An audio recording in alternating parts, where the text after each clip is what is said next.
வணக்கம் மக்களே, எல்லாரும் எப்படி இருக்கீங்க? நம்ம நினைச்ச மாதிரியே ஒரு நல்ல விஷயம் நடந்து முடிஞ்சிருக்கு. அது மட்டும் இல்லாம ஒட்டுமொத்த மக்களுமே ஒன்றிணைந்து புதிய முகங்களை தேர்வு செஞ்சிருக்கீங்க. அதுதான் ரொம்ப சந்தோஷமா இருக்கு. அது மட்டும் இல்லாம இவ்வளோ சீக்கிரம், இவ்வளோ ஒரு கூடிய சீக்கிரம் மக்களிடையில் ஒரு பெரிய மாற்றம் வரும்னு நான் நம்பவே இல்ல. ஆனா இப்ப நடந்து முடிஞ்சிருச்சு. அது மட்டும் இல்லாம மலையக மக்களிடம் இருந்து கூடிய சீக்கிரம், இவ்வளோ சீக்கிரம் ஒரு மாற்றம் வரும்னு நான் நினைக்கவே இல்ல. ஆனா அதுவும் நடந்து முடிஞ்சிருச்சு.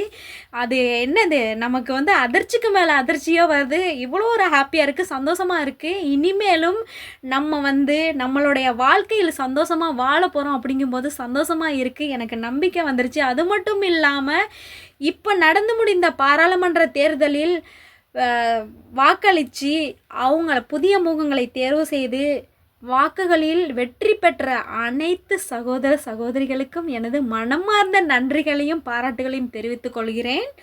அது மட்டும் இல்லாமல் நமது ஜனாதிபதியான அனுரகுமார திசாநாயக்க அவருக்கும் எனது நன்றியையும் பாராட்டுகளையும் தெரிவித்துக் கொள்கிறேன்.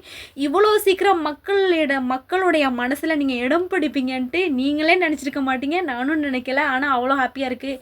சின்ன குழந்தையோட மனசில் கூட நீங்கள் தான் இருக்கீங்க. இப்போது அவ்வளோ பெரிய ஹீரோவாக ஆயிட்டீங்க. அது மட்டும் இல்லாமல் மலையக மக்களும் சரி, இலங்கை ஒட்டுமொத்த மக்களும் உங்களை தேர்வு செஞ்சுருக்காங்க.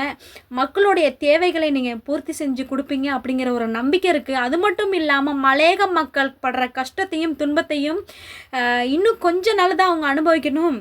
கூடிய சீக்கிரம் அவங்களுக்கு இடையில் ஒரு மாற்றம் வரணும், அவங்களுக்குன்னு தனித்தனி வீடு வரணும், அவங்க படுற கஷ்டத்துக்கெல்லாம் ஒரு விடிவு வரணும் அப்படின்னு நினச்சிங்கன்னா எங்களுடைய பிரச்சனைகளையும் எங்களுடைய கோரிக்கைகளையும் நிறைவேற்றி கொடுப்பீங்க அப்படிங்கிற ஒரு நம்பிக்கை இருக்குது. அது மட்டும் இல்லாமல் இப்போ தேர்வு செய்யப்பட்ட புதிய முகங்கள் அனைவருக்கும் ஒரே ஒரு வேண்டுகோள், உங்களை நம்பி தான் மக்கள் ஓட்டு போட்டிருக்காங்க. ஸோ அந்த நம்பிக்கையை நீங்கள் காப்பாற்றுவீங்கிற ஒரு நம்பிக்கை எங்களுக்கு முழுக்க இருக்குது. அது மட்டும் இல்லாமல் ரொம்ப சந்தோஷமாக இருக்குது. நான் ஊரில் இருந்திருந்தேன்னா அப்படியே கத்தி அழணும் கூட தோணுது. ஏன்னா அவ்வளோ ஒரு ஹாப்பியாக இருக்குது. இவ்வளோ தூரம் இப்படி ஒரு மாற்றம் வரும்னு நினைக்கவே இல்லை. So happy. அப்புறம் என்னென்னா, நம்ம சின்ன வயசில் தீபாவளி கொண்டாடும் போது நம்ம கேட்போம் அம்மாட்ட, அம்மா ஏன் நம்ம தீபாவளி கொண்டாடுறோம், அன்னைக்குன்னு புது ட்ரெஸ் போடுறோம், அந்த தின்பண்டமெல்லாம் சாப்பிட்றோம் அப்படின்னு கேட்போம். அவங்க என்ன சொல்லுவாங்கன்னா, அந்த நரகாசுரன் கதையை சொல்லுவாங்க. அவர் இறந்தனால தான் நம்ம தீபாவளியாக கொண்டாடுறோம் அப்படின்ட்டு. நம்ம அதை என்ன கேட்போம், ஏன் அவர் இறந்தனால நம்ம கொண்டாடுறோம் அப்படின்னு சொல்லிட்டு. அவர் மக்களை ரொம்ப கஷ்டப்படுத்தி அவங்கள துன்புறுத்தி அவங்கள அடிமைத்தனமாக வச்சுருந்தனால அவர் இறந்தனால நம்ம தீபாவளியாக கொண்டாடுறோன்ட்டு சொல்லுவாங்க.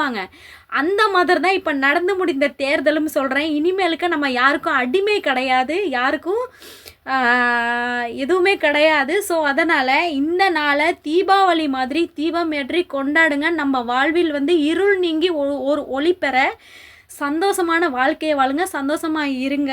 அதே மாதிரி இப்போ வந்தவங்க நம்மளது கடமைகளையும் தேவைகளையும் பூர்த்தி செஞ்சு கொடுப்பாங்க அப்படிங்கிற ஒரு நம்பிக்கை இருக்குது. அந்த நம்பிக்கையோடு விடைபெறுகிறேன். நன்றி.